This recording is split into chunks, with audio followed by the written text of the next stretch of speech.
SQL to new scanner system.in println enter digit. நம்ம டிஜிட்டை வாங்குறோம்.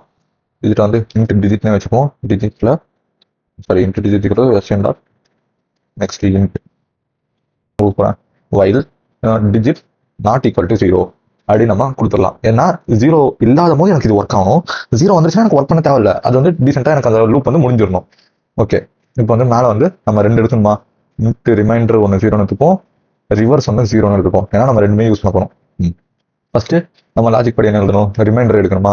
Reminder எடுக்கிறதுக்கு என்னன்னா டிஜிட் மாடுலஸ் 10. ஸோ இங்கே நான் கமெண்ட் எழுதிக்கிறேன். ரிமைண்டர்னு வேணாம், அது நமக்கு லைட்டாக பார்ப்போம். ஒன்த் பிளேஸ் டிஜிட்.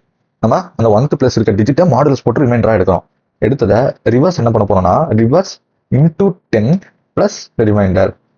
அதாவது making oneth place by multiply 10 and adding remainder. Okay, அதாவது ஒன்த் பிளேஸ் வந்து அதாவது மேக்கிங் ஒன்த் பிளேஸ் ஆஸ் 0 அப்படி வச்சுப்போம். 0 பை மல்டிப்ளைங் 10. அதாவது ஒன்த் பிளேஸ் 0 வரணும், நான் 10 மல்டிபிள் பண்ணிட்டு ஆட் பண்றேன் என்னோட ரிமைண்டர். பண்ணிட்டு என்ன பண்ணணும்னா digit equal to digit divided by 10. எதுக்குன்னா to remove the oneth place digit. Oneth பிளேஸை ரிமூவ் பண்றதுக்கு. சப்போஸ் இந்த லாஜிக் கண்டிப்பா நீங்க ஃபர்ஸ்ட் டைம் பாத்தீங்கன்னா ஒரு செம்ம குழப்பமா தான் இருக்கும். ஸோ டவுட்னா நம்ம அந்த வீடியோ எக்ஸ்பிளனேஷன் ஒரு வாட்டி திருப்பி ரிப்பீட்ல போட்டு பாருங்க. இப்போ வந்து என்னன்னா ரிவர்ஸ் இஸ் ஈக்குவல் டு என்னோட ரிவர்ஸ். ஓகே, ரன் பண்ணுவோமா? நெக்ஸ்ட் இன்ட் டாட் இல்லையா, அதாவது இந்த கம்மா போட்டிருக்கேன். SQL dot next in. இப்போ 1 2 3 4 நம்மளோட எக்ஸ்பெக்டட் 4 3 2 1. ஸோ எக்ஸ்பெக்டட் கடகா 1 2 3 4 4 3 2 1. ஓகே, இப்போ நம்ம திருப்பி ஒன்று கொடுப்போம். திருப்பி வந்து சும்மா ரேண்டமாக கொடுப்போம்.